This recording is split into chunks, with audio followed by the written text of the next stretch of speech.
हाय, good evening everyone. मेरा नाम अमित है और आज का जो सेशन होने वाला है वो बड़ा ही जबरदस्त होने वाला है।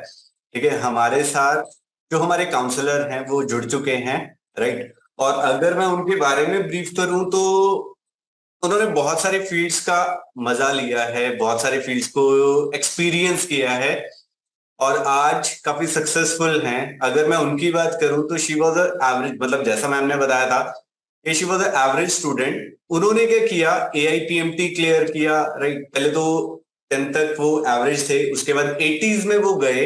जैसे ही वो 12th क्लास में गए, मेडिकल से थे, मैम ने AIPMT को क्लियर किया, PPMT पंजाब PMT क्लियर किया और बहुत सारे सेवरल अदर टेस्ट भी उन्होंने क्लियर किए। ठीक है, उसके बाद इन्होंने क्या किया, मैम ने उन्होंने पंजाब एग्रीकल्चर यूनिवर्सिटी में एडमिशन लिया। वहां पे उन्होंने MSc इंटीग्रेटेड बॉटनी प्रोग्राम लिया, बट कुछ ड्यू टू सम सर्कमस्टांसेस उन्होंने ड्रॉप आउट किया। उसके बाद स्ट्रगलिंग शुरू हुई, धीरे धीरे धीरे धीरे। उसके बाद उन्होंने इमरजेंसी मेडिकल टेक्नीशियन की टीम को ज्वाइन किया, वो वहां से छोड़ा। उसके बाद वो नर्सिंग में आए, नर्सिंग एज अ प्रोफेशन उन्होंने चूज किया और जो नर्सिंग का उनका एंट्रेंस एग्जाम था वो टॉपर थी पंजाब में। ठीक है, उसके बाद नेशनल लेवल SNAI नर्सिंग का ही प्रोग्राम है, कॉन्फ्रेंसेस हैं, वहां पे उन्होंने पार्टिसिपेट किया। उसके बाद she got graduated from MIT university, gold medalist हैं, अभी वो जॉब कर रहे हैं मैक्स हॉस्पिटल के साथ। और साथ में अगर हम बात करें तो इनिशिएटर हैं वो चेंज प्रोग्राम के उस सारी में, राइट। और उसके बाद ओपन माइक इन्फ्लुएंसर भी हैं मैम हमारे साथ, राइट। और she is open mic influencer associated with Kalakriti, right. और अभी मैम MA साइकोलॉजी भी हैं और अपने फादर के साथ उनके बिजनेस में भी हेल्प कर रहे हैं, राइट। उन्होंने बहुत सारी चीजों को एक्सपीरियंस किया है, राइट। तो मैं यहाँ पे आपका बहुत सारा टाइम नहीं लेते हुए मैम को इनवाइट करूंगा। तो happy welcome on the stage, या मैम माइक जो है मैम को दूंगा, Simran ma'am. So Simran ma'am, over to you.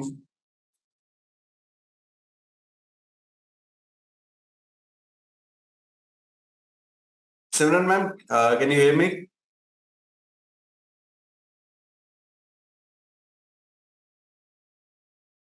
I guess कोई नेटवर्क का इश्यू है। Hello, am I audible? हाँ, yes ma'am. Hi. Am I visible to all and audible to everyone? Please raise a thumbs up in the chat box and you can type yes also.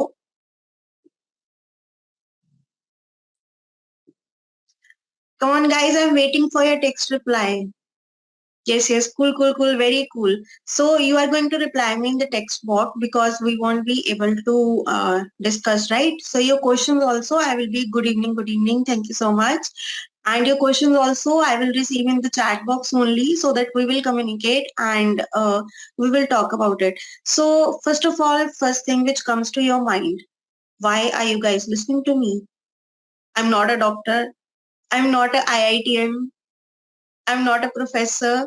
Why are you guys listening to me? I'm just a mediocre person. But I have the answer for you. Why are you guys listening to me is diversification of different fields.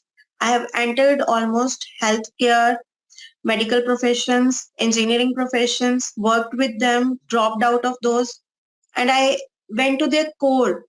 What are they doing? How are they doing? And multiple opportunities which lies in front of you ahead. Your education, your marks does not matter at all. You just need to have one goal, focus towards it, and you can achieve everything. This is the reason you are listening to me and I am here over today. So we will interact with each other. I am here to clear your doubts. Whatever you are feeling, हमें क्या करना है, कहाँ जाना है, just don't think कि अगर आप मेडिकल कर रहे हैं तो आपको डॉक्टर ही बनना है. बहुत सारी फील्ड्स हैं, आपको उनके नाम भी नहीं पता होंगे और उनकी क्वालिफिकेशंस बहुत सिंपल है. और डोंट थिंक कि IIT नहीं मिला है, NIT नहीं मिला है तो हमारा लाइफ खत्म हो गया. No, a lot of other opportunities are there और हम आज उनके बारे में बात करेंगे. तो आप अपने क्वेश्चंस जो है चैट बॉक्स में डाल दीजिए. I am reading a chats, they are visible to me. Please put in your questions and then I start answering them. I'm waiting. We have Simranjot here, Sonia here, Isha Negi over here. Come on, guys, put in your inputs. Waiting eagerly for your texts. और अगर आपको बात भी करना है वो भी हो सकता है. You just have to raise your hand and you can speak over it. Options for non-medical field. Khushi. Okay. So there are plenty of options for non-medical field. जहां तक मुझे लगता है आपको सिर्फ यही पता होगा कि IIT जाना है, NIT करना है, लेकिन बहुत सारी फील्ड्स हैं. बिगिनिंग फ्रॉम की शुरू से शुरू करते हैं. अगर आप अपने ही स्टेट में रहना चाहते हैं, right now I don't know which state you are from. State में बहुत लिमिटेड कॉलेजेस होते हैं जहां पे सिर्फ स्टेट होल्डर्स को ही एडमिशन मिलता है. लेकिन जैसे ही आप सेंट्रल लेवल पे आते हैं, मैं कुछ चीजों के नाम बताऊंगी. अगर आप वो लिखना चाहते हैं, चंडीगढ़ में बहुत लिमिटेड ऑप्शंस है. तो जैसे डॉक्टर BR अम्बेडकर इंस्टीट्यूट हो गया, वो है नॉन मेडिकल्स के लिए. ISB international school of business, वो भी है चंडीगढ़ में. आई डोंट नो आपने उसके बारे में सुना होगा या नहीं. चंडीगढ़ यूनिवर्सिटी प्राइवेट भी है, पटियाला यूनिवर्सिटी है, पंजाबी यूनिवर्सिटी है. Some are governments and some are semi governments. और यही मत सोचना कि ये अभी गवर्नमेंट है, कल को ये प्राइवेट हो जाएंगे, because there is a struggle going over in which central government wants to privatise the only one and only government university in Chandigarh. अब आती है बारी ऑप्शंस की कि आपको नॉन मेडिकल फील्ड के बाद क्या करना है. बहुत सारे टेस्ट हैं. I am going to speak the test name. आपको पेन डाउन करने हैं, पेन डाउन कर सकते हैं, या फिर आपको आप चाहते हैं कि मैं चैट में शेयर कर दूं तो वो भी कर सकते हैं. सबसे पहला आता है VIT वेलोर. ठीक है, आपको गूगल करना है. अगर आप नहीं चाहते कि इतनी मेहनत करें जो मैं बता रही हूँ, उनकी और डिटेल्स के बारे में आप जानना चाहते हैं, तो NB coaching is the right place for you, way you can come and ask for one on one session कि आपको इसकी और गहराई में जाना है. VIT वेलोर में बहुत सारी ऑप्शन है आपके लिए. सिर्फ BSc नॉन मेडिकल IIT ही बहुत नहीं होता है. ठीक है, VIT Vellore is one of a famous college. उसके बाद आ जाता है CMC. CMC ज्यादातर लोग कह देते हैं कि ये उनके लिए है जो मेडिकल फील्ड से, बट नो, डाइटिशियंस जो है नॉन मेडिकल फील्ड से भी आते हैं. तो ये बिल्कुल मत सोचिए कि हमारे लिए ऑप्शंस लिमिटेड हैं. ठीक है, उसके बाद आती है लीट. लीट का स्पेलिंग होता है SLIET. उसको लीट कैंपस बोलते हैं. वहां पे नॉन मेडिकल के स्टूडेंट्स के लिए बहुत सारी ऑप्शंस होती हैं. इंजीनियरिंग में जिसमें आ जाता है क्लाउड आर्किटेक्ट, आ जाता है ITIs की भी आ जाती है. एंट्रेंस, आप अगर लीट में जाते हैं, वहां से आप के लिए शॉर्ट टर्म प्रोग्राम्स आते हैं जिनके थ्रू आप IIT NIT में एंट्रेंस भी ले सकते हैं. उसके बाद आता है Thapar university.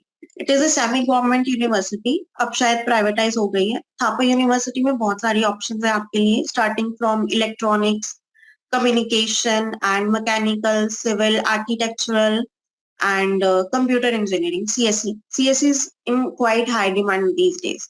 And animation graphic designing is also for you. और जैसे आ जाती है nest. Nest is in Bombay. BARC, Bhabha atomic research centre का वन एंड ओनली टेस्ट होता है पूरे इंडिया में, जिसको नेस्ट का नाम दिया गया है. इसमें 5 year कोर्सेज होते हैं in biochemical engineering, chemical engineering, biophysics, metallurgical और पेट्रोकेमिकल के बारे में बहुत कम लोगों को पता है. अगर आप नेवी में जाना चाहते हैं, डोंट थिंक कि गर्ल्स नेवी में नहीं जा सकती हैं. As a navigator they can definitely go and join navy, और उनके लिए स्पेक्ट्रम भी बहुत ब्रॉड है. तो आप दो तरह की नेवी होती है, one is cargo and one is merchant navy. आपको मर्चेंट नेवी में जाना है या कार्गो में जाना है, वो डिफरेंशिएट करना पड़ता है. और उसके सिर्फ NDA ही टेस्ट नहीं है. सब सोचते हैं कि हमसे NDA नहीं होगा, हम फिजिकली स्ट्रांग नहीं है, what should we do, right? तो प्राइवेट कॉलेजेस हैं जिनका फीस जरूर ज्यादा होता है. If you can afford it तो आप मर्चेंट नेवी की प्रैक्टिस भी कर सकते हैं. उसके बाद 3 लेवल्स के एग्जाम होते हैं. Level 1 is beginner, level 2 is medium and level 3 is for captaincy. अगर आपको 5 years हो जाते हैं उसकी एजुकेशन में और उसमें एज अ इंटर्न काम करते हुए, इंक्लूडिंग दोज 5 years, पढ़ाई भी हो गया आपका और स्टाइपेंड भी हो गया, you can apply for captaincy exam. ये थे आपके नॉन मेडिकल्स के ऑप्शंस. और बाकी जो आपको IIT का तो पता ही है, IIT में बहुत सारी ब्रांचेस होती हैं. आपने आजकल अश्नील ग्रोवर की बातें सुनी होंगी इंस्टाग्राम में कि मैंने IIT से किया था, ये नहीं मिला तो मैंने सिविल ले लिया. लेकिन बात तो वही होती है. सिमिलरली आज का स्पेक्ट्रम ऐसा हो गया है, आपको जो भी जॉब करना है, आपको उसमें सिर्फ 1 year का एक्सपीरियंस होना चाहिए. आपका जो प्रीवियस बैकग्राउंड एजुकेशन है वो ज्यादा मैटर नहीं करता है, बट स्कोर. अगर आपने ठान लिया है कि आपको इसी कॉलेज में जाना है, इसी स्कूल में जाना है, इसी इंस्टीट्यूट में जाना है, तो फिर आपको गोल बनाना पड़ेगा, एंट्रेंस एग्जाम क्लियर करना पड़ेगा, क्योंकि उसके पर्क्स होते हैं। पर्क्स यानी कि लेस फी, आपका रैंक अच्छा आता है तो आपको गवर्नमेंट की तरफ से बहुत सारे स्टाइपेंड मिलते हैं। आईआईटी मद्रास में एक ऐसा कोर्स है जिसके बारे में सबको नहीं पता है। It helps you to reach some heights in administration. उसमें ह्यूमैनिटीज का एक कोर्स है जिसको जिनमें से एक बच्चे को स्कॉलरशिप भी मिलता है ऑल ओवर द वर्ल्ड।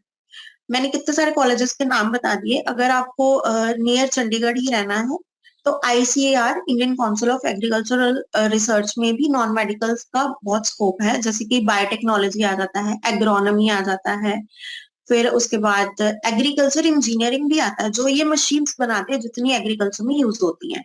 तो Punjab agriculture university is also an option for you, Haryana agriculture university, Himachal agriculture university, ये सारी आईसीएआर के अंडर आती हैं।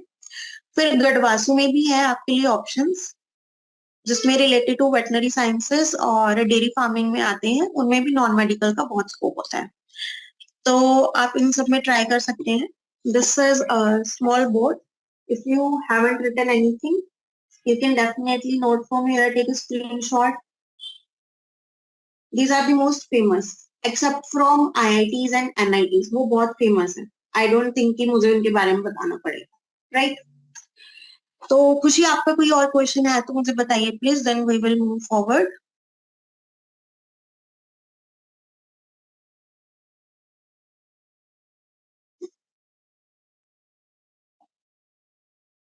Not so far, alright cool. तो खुशी, क्या आपको ये नहीं जानना है कि आप कौन कौन से टेस्ट फिल कर सकती हैं या फिर कहाँ पे अप्लाई कर सकती हैं? What will be the cost, which books you should study, how can you prepare for those?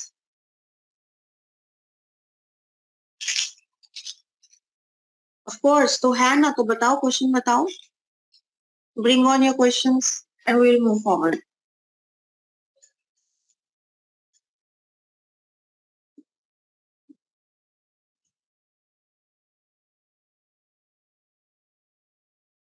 Sonia, Simran, Isha, okay, test for data science.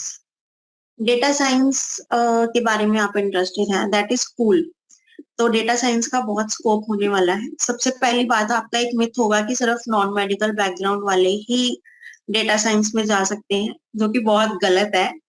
Medical वाले भी जा सकते हैं। उसका आता है केमिकल इंजीनियरिंग, वो भी डेटा साइंस में जा सकते हैं। इसमें आते हैं cloud architects. Have you heard about cloud architects?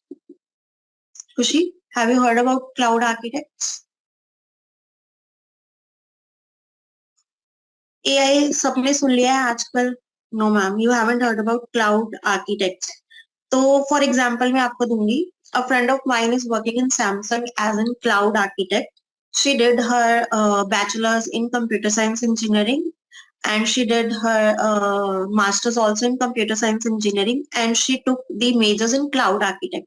So those are the people behind the phones we are using, Android applications, उनमें जो सॉफ्टवेयर इंस्टॉल होते हैं, हम कहीं भी हैं, हम लोकेट हो रहे हैं, these are simple simple things. हमें तो ऐप मिल गया, हम यूज कर रहे हैं। उस ऐप को बनाने वाला, मॉनिटर करने वाला, ये जितने प्रोग्राम्स होते हैं, कंप्यूटर्स की लैंग्वेजेस होती हैं जैसे Java, BlueJ, C plus plus, Python, ये कोडिंग जो होती है, दोज आर क्लाउड आर्किटेक्ट्स। वो डिजाइन करते हैं इन कोडिंग्स को, and then the programmers makes a program जो इन डिवाइसेस को चलाने में हेल्प करते हैं। That is data science, cloud architect. Data science में और भी आ जाते हैं, जैसे कि रिसर्च। एआई, चैट जीपीटी तो कॉमन हो गया है अभी, वो भी फेमस हो रहा है, आप उसके बारे में पढ़ सकते हैं। रिसर्च में डेटा साइंस कहाँ आती है? Radio activity, nuclear science. जो न्यूक्लियर साइंस का आपने सुना होगा कि उनके रिएक्शंस नहीं होने चाहिए, जैसे हिरोशिमा नागासाकी में हुआ था कि बहुत ज्यादा होता है। तो फिर उस पर रिसर्च कैसे चल रही है? आपके माइंड में कभी भी क्वेश्चन नहीं आया कि अगर ये इतने हार्मफुल है हमारे लिए, हमारे इन्वायरमेंट के लिए, तो रिसर्च कैसे चल रही है? Research is going on programs, computer based data science, जिसमें वो एलिमेंट्स लेते हैं इन माइनर अमाउंट और फिर उनमें रिएक्शंस कराए जाते हैं, which happens in Bombay. Trombay, there is an island called Trombay, वहां पे ये सारे कराए जाते हैं with the help of data science. Metallurgical, petrochemical, computer, CSC, electronics, इस सब में डेटा साइंस आती है। और बताइए।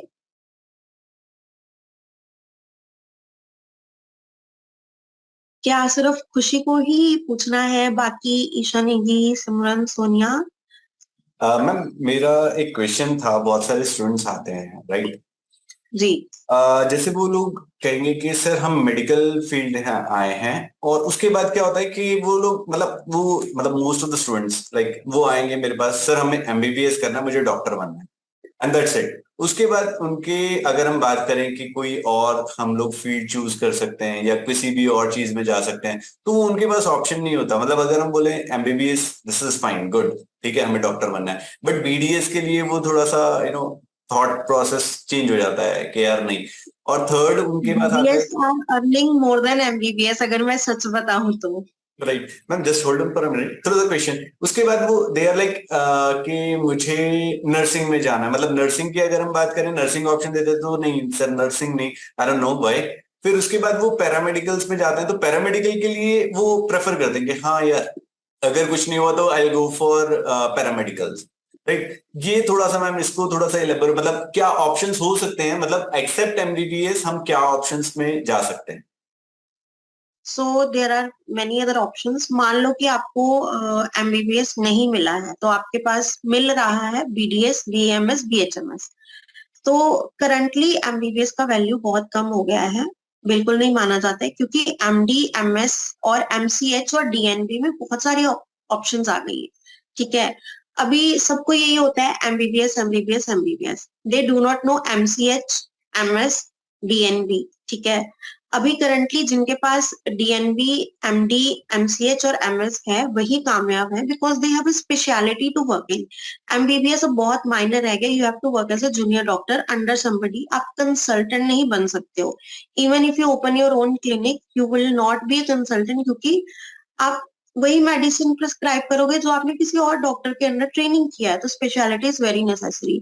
मान लो अगर आपको एमबीबीएस नहीं मिलता है, आप बीडीएस करते हो, तो बीडीएस डजंट मीन कि आप सिर्फ वही करोगे कि जैसे आप डेंटिस्ट हो और एक डेंटल क्लिनिक में काम कर रहे हो। नो, आप एस्थीशियन बन सकते हो, कॉस्मेटोलॉजिस्ट बन सकते हो, क्योंकि कोई भी प्लास्टिक सर्जरी, फेशियल सर्जरीज जो हैं वो बीडीएस के बिना नहीं होती है। तो एमडीएस भी जब होती है, प्रोडोंटिस्ट होता है जिनका, उनको प्रोडोंटिस्ट बोलते हैं। They are also specialized in facial surgeries.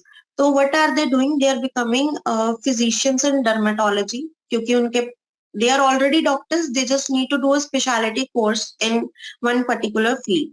तो वो डर्मेट भी ले सकते हैं, सर्जरी भी ले सकते हैं।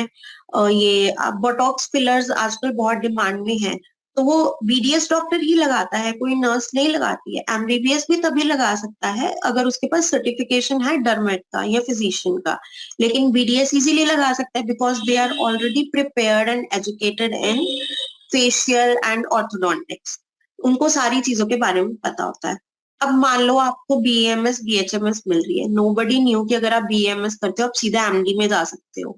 You can have any speciality in MD, दो देयर आर रिस्ट्रिक्शन, सारी फील्ड्स नहीं मिलती हैं। बीएएमएस करने के बाद आप एमडी करते हो तो आपका सीमी लेवल हो जाता है, जो किसी और कंसल्टेंट का एमबीबीएस करने के बाद होता है। मान लो आपको नर्सिंग नहीं करनी, ठीक है, आपको लगता है कि nursing is helping doctors. Nursing में बहुत सारी फील्ड है। CNO, chief nursing officer, nursing researchers हो जाते हैं, जो क्लिनिकल रिसर्च करते हैं अंडर अ फिजिशियन। ठीक है, आपको ऐसा फील होता है हमको नेम के आगे डॉक्टर ही लगवाना है, तो आप अगर फिजियोथेरेपी में आते हैं, PT, in India only there is a name called doctor in front of a physiotherapist. In other countries उनको फिजिसिस्ट या फिजियोथेरेपिस्ट, फिजिकल थेरेपिस्ट ही बोलते हैं, डॉक्टर नहीं बोला जाता है। अनदर थिंग, अगर मान लो आपको फिजियोथेरेपी नहीं कर पा रहे हैं ड्यू टू एनी रीजन, तो आप कायरो प्रैक्टिशनर भी कर सकते हैं। It is coming in demand. ठीक है, chiro practitioners are similar to physiotherapist, लेकिन उसमें पढ़ना कम पड़ता है। फिजियोथेरेपिस्ट को उतना ही पढ़ना पड़ता है जितना एक एमबीबीएस को पढ़ना पड़ता है। एडिशनली फिजियोथेरेपिस्ट मस्कुलोस्केलेटल सिस्टम्स के बारे में बहुत ज्यादा पढ़ते हैं और एमबीबीएस से ज्यादा पढ़ते हैं। These are some things. अब अगर आपको पैरामेडिक्स में जाना है, क्या क्या ऑप्शन हो सकती हैं? डायलिसिस टेक्नीशियन बन सकते हैं आप, रेडियो डायग्नोस्टिशियन बन सकते हैं जो एक्सरेज, अल्ट्रासाउंड ये सब करते हैं। डाइटिशियन बन सकते हैं। अब डाइटिशियन भी कंसल्टेंट बन सकता है, अगर आप उसमें masters in nutrition and dietetics करते हैं तो आप भी कंसल्टेंट बन सकते हैं, जो सेम ही पोजीशन पे बैठते हैं जैसे कि एक डॉक्टर बैठते हैं। सैलरी डिफरेंसेस होते हैं, रिस्पेक्ट डिफरेंसेस होते हैं, but dietitians are respected more than nurses, because nurses लोगों को लगता है कि इनको इतना एजुकेशन नहीं है, बट दैट्स अ मिथ। क्योंकि पहले डिप्लोमास होते थे नर्सिंग में, अब डिग्रीज होती हैं। तो when you do a degree, government ने ऑलरेडी बोल दिया you are a nursing officer. अगर आपको और अच्छा रैंक चाहिए, नर्सिंग में ही चाहिए, तो मिलिट्री नर्सिंग सर्विस, ये आर्म्ड फोर्स मेडिकल कॉलेज जो है, उनका टेस्ट होता है, एमएनएस बोलते हैं इसको, मिलिट्री नर्सिंग सर्विस। उसमें आपको रैंक्स मिलते हैं, लेफ्टिनेंट, जनरल, कर्नल। लेकिन उसके लिए आपको डेडिकेट करने पड़ते हैं 5 to 10 years टू आर्मी। तो उसमें भी आपकी रैंकिंग अच्छी होती है। आरएनआर कॉलेज है एक दिल्ली में, वहां पे एजुकेशन प्रोवाइड किया जाता है, इसको रिलेटेड एएफएमसी पुणे में प्रोवाइड किया जाता है। आर्मी मेडिकल कॉलेज गुवाहाटी और जालंधर में भी इनकी ब्रांचेस है। लेकिन depending on your rank, no matter आपने +2 मेडिकल किया है या नॉन मेडिकल किया है, लेकिन आपको जो है रैंक मैटर करता है। हायर रैंक है तो बैचलर्स मिलेगा, लोअर रैंक है तो जीएनएम मिलेगा, but later on you have a lot of options. अभी नर्सिंग में स्पेशलिटीज इतनी आ गई हैं कि देयर इज नो यूरोलॉजिस्ट इन दिल्ली। एक भी यूरोलॉजिस्ट स्पेशलिस्ट जो है फीमेल पूरी दिल्ली में नहीं है, सब मेल है। और वहां पे I have been posted into speciality, तो इमेजिन कि उनको उस चीज की कमी लगी, तो फिर हम भी डिमांड में आते हैं। सिमिलरली जस्ट डोंट थिंक कि एमबीबीएस करना he is a goal of life. अगर आप एग्रीकल्चर में जाते हैं, एग्रोनॉमी में जाते हैं, agronomy is agriculture plus economy. हम तो बाजार से सामान खरीद के ले आते हैं, आलू इतने के हैं, प्याज इतने के हैं, चावल इतने के हैं। I I will talk in very normal language, तभी आपको समझ आएगा। तो लेकिन उसका प्राइस कौन डिसाइड कर रहा है? Agro economist. वो डिसाइड करते हैं कि कितना हमारा एक्सपेंडिचर हुआ है गुड्स पे, और कितनी कमोडिटी है जो उस पे यूटिलाइज होगी। कंज्यूमर कितना पे करेगा, और जो बीच का चैनल है, the sellers and wholesalers, वो कितना कमाएंगे। और फिर आती है हेल्थ हेल्थ इंश्योरेंस। कुछ कंपनीज हैं जैसे कि ऑप्टम, ठीक है, केपीएमजी। केपीएमजी बहुत ही ब्रांडेड नेम है, ऑप्टम है। उनमें नर्सेज और फिजियोथेरेपिस्ट की जॉब्स होती हैं, जिनका काम है इंश्योरेंस तैयार करना। जो लोग हॉस्पिटल में जा रहे हैं, उनके पास मेडिकल इंश्योरेंस होता है, उसका क्लेम देना है कि नहीं देना है, पर्सन सच में सिक है या नहीं है। तो और भी बहुत सारी फील्ड्स है एमबीबीएस के अलावा। एंड मैम, जैसे लोग आज के टाइम में हेल्थ एंड वेलनेस में ज्यादा मूव कर रहे हैं, बिकॉज हम लोग ट्रेंडिंग, मतलब हम चीजें देखते हैं ट्रेंडिंग चीजों में। तो आज के टाइम में सिकनेस इंडस्ट्री की बजाय वेलनेस इंडस्ट्री में लोग ज्यादा मूव कर रहे हैं, और वहां पे शायद मुझे मेरे ख्याल से पढ़ना कम पड़ता होगा। आप मतलब क्या, आपके क्या व्यू है? देखो, वेलनेस एक्सपर्ट कोई भी बन सकता है, ठीक है, बट सिकनेस एक्सपर्ट हर कोई नहीं बन सकता है।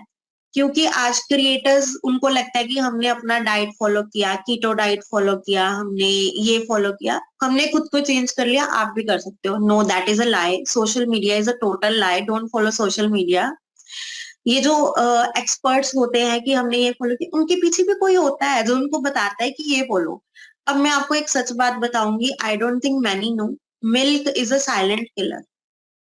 हम लोगों को बचपन से बोला जाता है दूध पीना है, हल्दी वाला दूध पियो, मिल्क पियो, चाय में दूध, हर चीज में हम दूध पीते हैं। But do you know there is a process in which जो मिल्क होता है वो हमारी बोन से कैल्शियम को निकालता है, तभी हमें कैल्शियम मिलता है। There is a book by a doctor only, और उसको स्टेट ने भी बहुत अपोज किया था, ये बुक नहीं आना चाहिए, because it will effect company selling of milk. क्योंकि हमारा एक जो मिल्क है, it is earning source for government. तो उन्होंने ये बुक को ज्यादा आगे नहीं बढ़ने दिया, बट उसमें लिखा है milk is a silent killer. क्या कोई भी एक्सपर्ट आपको ये बताता है milk is a silent killer? सब कहते हैं प्रोटीन शेक पियो, उसमें प्रोटीन डालो, किसमें दूध में डाल रहे हैं। अब कितनी सारी चीजें हैं जिनका मिक्सचर नहीं होना चाहिए। बनाना कब लेना है, सबको जिम ट्रेनर्स बोल देते हैं बनाना लो, प्रोटीन शेक लो।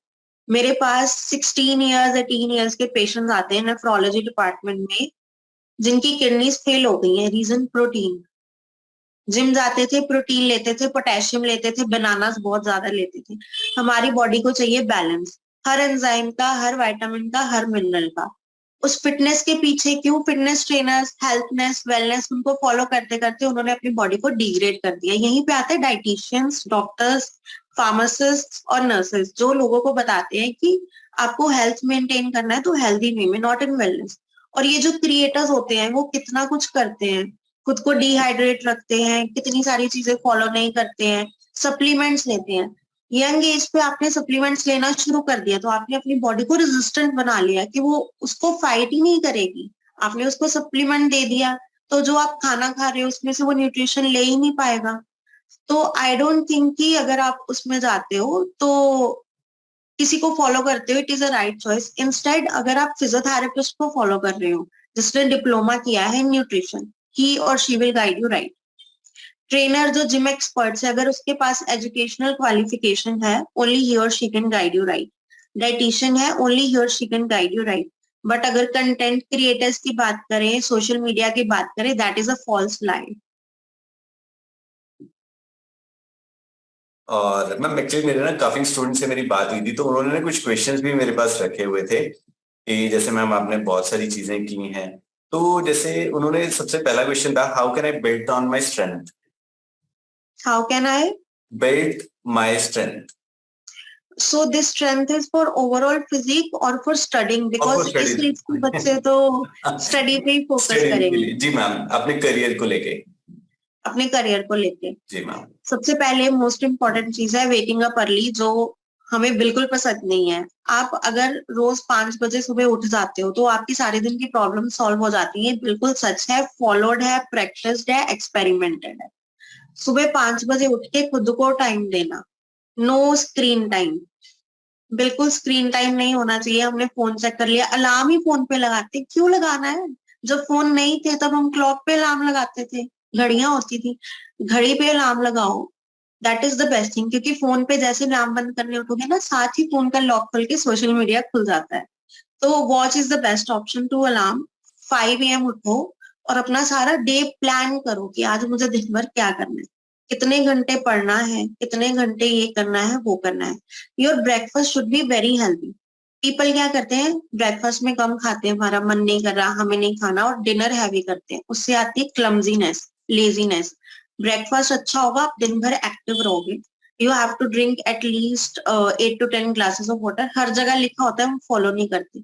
पानी पीना अच्छा नहीं लग रहा है तो उसको अमेजिंग बनाओ। गर्मी आ रही है, रूह अफ़ज़ा, रसना, ये सारी चीजें डालो हर बार। और you can carry a bottle of glass. Do not use plastic stuff. Plastic हमें और लेजी क्लमजी बनाता है बिकॉज उसमें माइक्रो प्लास्टिक्स होता है। तो मिट्टी की बॉटल्स आती हैं, वो यूज करो। कांच की बॉटल्स यूज करो, स्टील की बॉटल्स यूज करो, कॉपर की आ रही हैं आजकल तो वो यूज करो। और हर दिन पानी चेंज होना चाहिए। ये नहीं रात को भरा था तो सुबह उठ के वही पी रहे हो, ऐसा नहीं होना चाहिए। तो फ्रूट्स डेली डाइट में फ्रूट्स ऐड करो। हर रोज नया फ्रूट होना चाहिए। हमारे घर में क्या होता है, ये सस्ता आ रहा है तो हम यही ले लेंगे, ये सीजनल है तो यही ले लेंगे। डेली फ्रूट को चेंज करो and try to have a coloured diet, कि आज मैंने येलो खाया, कल ग्रीन खाना है, या फिर पूरे दिन में एक मील कलर्ड होनी चाहिए। तो मैं क्या करती हूँ, या हम जितना भी हेल्थ केयर स्टाफ है, we have to be healthy, immunity strong रहना चाहिए। हम अपना सैलेड कलरफुल रखते हैं। अगर सैलेड इज ग्रीन तो सब्जी विल बी येलो या पर्पल। तो ये सारी चीजों को फॉलो करना बहुत जरूरी है to build your strength. If you can do exercise और एक्टिविटी, सुबह उठ के हाफ एन आवर दीजिए। Brisk walk is very good for health, शाम को भी वही दीजिए। Go out, play with your friends, spend time with them. घर पे पेट है तो पेट को लेके जाइए। Gymming is not the only option. Yoga, meditation, spiritual healing are also the other option. Imagine करो, जिम के अंदर कितने लोग हैं, 10 लोग हैं, 10 लोग ट्रेनिंग कर रहे हैं, 10 के 10 लोग ऑक्सीजन जितनी है उस जिम के अंदर वो ले रहे हैं और अपनी कार्बन डाइऑक्साइड छोड़ रहे हैं। So losing weight, gaining muscles is not going to build your strength. You need to practice self-care in open air also. Go to gym, it is okay. Do yoga, meditation, spend your time with nature. वही आपको strength देगी, mind and body both. And how to improve? How can I improve my weakness? Weakness. Following few things. Improve करने के लिए पहले खुद को समझाना होगा कि दिस इज माई वीकनेस। ठीक है, वीकनेस हो सकती है फोन यूज करना, चाहते हुए भी ना पढ़ना, कोई कुछ बोल रहा है वो कहना नहीं मानना, कल टेस्ट है हम सोचते हैं ठीक है एक ही टेस्ट है आज नहीं पढ़ते हैं परसों पढ़ लेंगे, असाइनमेंट देना है आज नहीं देंगे कल दे देंगे, खुद को मना करना कि आज नहीं कल, दैट इज अ वीकनेस। उसको ठीक करना है, हमें गोल सेट करना है, बनाना है। So what I do is, which is very basic thing, I have this pin board. It is very cute actually. This is no brand name. It has dates, a magnetic board and a pin board and a whiteboard. तो हर रोज मैं इस पे लिखती हूँ what I have to do. I plan out my day. तो आप इसके लिए जर्नल भी कर सकते हैं, जर्नल में लिख सकते हैं, डायरी में लिख सकते हैं कि आपको आज दिन भर क्या करना है, उसको प्लान करो। अगर आपने प्लान किया है और आप वो नहीं करते, रात को आपको नजर आएगा आज मैंने ये नहीं किया, धीरे धीरे करके आपकी वीकनेसेस खत्म हो जाएंगी। खुद को चैलेंज करो। जैसे हमें कोई कहता है ना यार ये तुमसे नहीं होगा, हम उसको चैलेंज करते हैं, क्यों नहीं होगा, हम तो बिल्कुल करेंगे, चाहे हमको कुएं में ना गिरना पड़ जाए हम फिर भी करेंगे, नहीं हम तो गिर के दिखाएंगे। खुद को चैलेंज करो। आज होमवर्क नहीं किया है, मान लो यहाँ पे मेडिकल नॉन मेडिकल के स्टूडेंट्स हैं, उनको एमसीक्यूज प्रिपेयर करने होते हैं for their competitive examinations. Target दो, सिर्फ सब्जेक्टिव थ्योरी पेपर पे साथ साथ फोकस मत करो, ये भी करो कि सब्जेक्टिव पढ़ने के साथ साथ मुझे हर रोज 20 to 30 क्वेश्चन एमसीक्यू सॉल्व करने हैं। तो इमेजिन आप हर रोज कितने क्वेश्चन कर रहे हो, 1 ईयर में हंड्रेड्स हो गए, थाउजेंड्स हो गए, और आप उस एग्जाम के लिए अभी से प्रिपेयर कर रहे हो। Challenge yourself. मान लो क्लास में सिलेबस नहीं करवाया है, आप सोचते हो ये तो चैप्टर अभी कराया नहीं, हम नहीं पढ़ेंगे, क्यों नहीं पढ़ोगे? चाणक्य को किसी ने आके नहीं पढ़ाया था, गुरुकुल में सब आके पढ़ाते नहीं थे, वो ये कहते थे कि आप अपने अंदर का टैलेंट निकाल लो। Self education is the best thing. हमें टीचर चाहिए to guide us, to help us to solve problem. मान लो वो चैप्टर नहीं पढ़ा, आपने उसका क्वेश्चन एमसीक्यू में सॉल्व करने की कोशिश की, नहीं हुआ, go to your teacher, help करो। और जो अच्छे टीचर है वो हेल्प करेंगे आपको उसमें करने के। So you are challenging yourself that you can do it under good guidance. Fine ma'am, बस एक लास्ट क्वेश्चन है, how can I optimise my time while learning? Because बहुत सारे लोग होते हैं, स्टूडेंट्स होते हैं, इससे टाइम नहीं मिला, मैंने फिजिक्स पढ़ा, आज केमिस्ट्री पढ़ा, बट बायो या मैथ्स को टाइम नहीं मिला, या मैंने फिजिक्स पढ़ा, मैथ्स पढ़ा, केमिस्ट्री के लिए टाइम नहीं लगा। मतलब मैम ये क्वेश्चन ना बहुत बड़ा सिमिलर सा होता है जो हम लोग फेस करते हैं कि ऐसा ऐसा होएगा तो क्या हम क्या है ऐसे करें। ठीक है, I think this question came unknowingly, but I was already prepared for its answer. ये ट्राइड एंड टेस्टेड है, मैंने बहुत सारे बच्चों को ये बताया हुआ है। बच्चे means my juniors in college and my institutions and my colleagues, and right now where I am working, उन कोलीग्स के बच्चे भी मेरे से पूछने आते हैं हमें बता दो कि आप एक एवरेज स्टूडेंट से टॉपर कैसे बनी। तो मैंने उनको एक ही फंडा बताया है कि मान लो आपके पास सब्जेक्ट्स है, अगर हम मेडिकल और नॉन मेडिकल की बात करें, उनके पास होता है फिजिक्स, केमिस्ट्री, बायो और मैथ्स। सुपर मेडिकल कर रहे हैं तो उनके पास एडिशनल मैथ्स या बायो होता है। और दिन में मान लो अगर कि वो स्कूल जा रहे हैं, 2 बजे तक जा रहे हैं, 3 बजे तक जा रहे हैं, घर आते हैं, ब्रेक होता है, फिर वो ट्यूशन भी जाते हैं, ठीक है, क्लासेस के लिए। ट्यूशन से आने के बाद सोने से पहले उनके पास 2 to 3 आवर्स होते हैं टू सेल्फ स्टडी। उन 2 to 3 आवर्स को प्लान करना है। You can give 45 minutes to each subject, ठीक है, 45 मिनट्स एक सब्जेक्ट को देने हैं, 45 मिनट्स दूसरे सब्जेक्ट को देने हैं। Now your question will be, one hour क्यों नहीं देना या आधा घंटा क्यों नहीं देना? Y 45 minutes? बिकॉज पहले 15 मिनट तो आप यही सोचने में लगा देते हो क्या टॉपिक पढ़ना है और क्यों पढ़ना है, तो बाकी का आधा घंटा ही पढ़ पाते हो, पूरा 1 घंटा क्यों नहीं पढ़ना? और ब्रेन वो सोचना शुरू कर देता है मैं 1 घंटा बैठ के पढ़ूंगा, मैं 1 घंटा बैठ के पढ़ूंगी, कैसे होगा, मुझे खाना है, पीना है, मम्मी बुला रही है, खाना है, टीवी पे फेवरेट सीरियल आ रहा है। 45 minutes is the rule which I applied on my education. कि 12 सब्जेक्ट होते थे नर्सिंग में, हमको एग्जाम्स के लिए छोटे छोटे सब्जेक्ट्स मिला के 12 सब्जेक्ट्स होते थे। मैं हर सब्जेक्ट को 45 मिनट्स देती थी। जरूरी नहीं है कि आज फिजिक्स नहीं पढ़ा, कल पढ़ लेना। Plan your week. क्यों बोला मैंने plan your journal, write your diary, या जो स्टडी टेबल है उसके ऊपर एक टाइम टेबल लगा लो जिसमें आपको तीनों चारों सब्जेक्ट पूरे वीक में कवर करने हैं इक्वल टाइम में। तो एवरी डे 2 सब्जेक्ट ले लो, 45 मिनट्स दो। नेक्स्ट डे अलग 2 सब्जेक्ट ले लो, 45 मिनट्स दो। अब यही थोड़ी देर पहले बात हुई थी, सुबह 5 बजे क्यों उठना है? स्कूल कॉलेज या ट्यूशन जाने से पहले गिव 20 मिनट्स रीड, जो आपने कल रात को पढ़ा था और जो अब तक हुआ है। और नोट्स बनाने बहुत जरूरी है। डोंट थिंक कि बुक से पढ़ लिया, अंडरलाइन किया तो हो गया। जो आप रात को सोने से पहले लिखते हो, पिन पॉइंट करते हो, और नेक्स्ट डे उठ के अर्ली मॉर्निंग कॉलेज स्कूल जाने से पहले 20 मिनट में आंखें भी घुमा दोगे, न्यूज़पेपर रीड भी कर दोगे, तो वो भी याद हो जाए।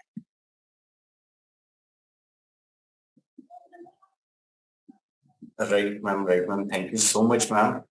बाकी किसी स्टूडेंट का कोई भी क्वेश्चन हो तो वो पूछ सकता है। मतलब मेरे मन में कुछ थे सवाल जो हम लोग बड़े जनरली फेस करते हैं, और काफी सारे स्टूडेंट्स भी हैं जो हमसे ये क्वेश्चंस पूछते हैं। मेरी भी काफी कुछ लोगों से बात हुई थी, तो मैंने भी एक लिस्ट बनाई हुई थी। बाकी किसी का कोई और सवाल हो तो पूछ सकते हैं मैम से, एनीबडी, किसी फील्ड के regarding. Any field you are open to ask. मैंने बहुत सारा एक्सप्लोर किया है। राइट नाउ एक ऐसा भी कोर्स है जिसमें अगर आप डिसाइड नहीं कर पा रहे हो कि आपको क्या पढ़ना है, किस जॉब पे जाना है, इंडिया में वो भी कोर्स लॉन्च हो गया है। 2 साल आपको कॉलेज आना है, डिग्री भी मिलेगी, just to find out what you want to do in life. I recently visited its campus and it was amazing. तो आपके पास कोई भी क्वेरी है, आप अभी पूछ सकते हैं। अगर लेटर ऑन पूछना है, 1-to-1 सेशन लेना है, तो you can contact NB coachings, right?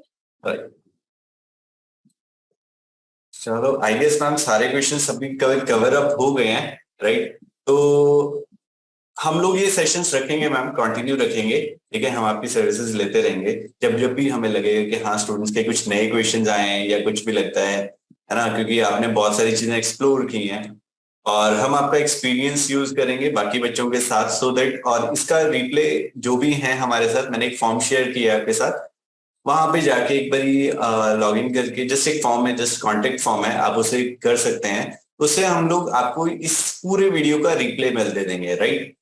और बाकी ये चैनल पे भी आपको मिल जाएगा, राइट? और thank you so much ma'am, Simran ma'am, so nice.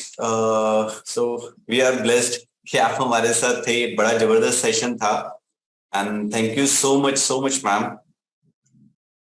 I hope the students are not bored because only one student had the questions. बाकी सब were silent listeners. अगर आपके मन में कोई query हो, you can drop it to NB Coachings and we will give you a reply with email or WhatsApp conversation. And thank you for giving me this opportunity to interact because every single day makes a difference. तो आपकी जो छोटी छोटी queries हैं वो लाओगे तो ही clear होगा, नहीं तो आप भी उसी चीज में फंसे रह जाओगे that you can only become engineer, lawyer और a doctor. There are plenty of streams and you can explore them. बहुत कॉलेजेस हैं, सेंट्रल गवर्नमेंट के, इंटरनेशनल, स्टेट गवर्नमेंट्स के, बहुत कोटाज होते हैं जो फिल कर सकते हैं। You just need to know them, explore them, और वो अभी से स्टार्ट होगा। And NB coaching is going to help you out in your whole process and study to make sure कि जो स्ट्रगल हमने या और हमसे पहले जितने कैंडिडेट्स थे उन्होंने करी थी वो आप ना करें। This is what we want to do. Thank you for listening to me and giving me opportunity to share my experience. I hope it was helpful. Bye ma'am. Thank you ma'am. Thank you ma'am. Thank you so much. Bye.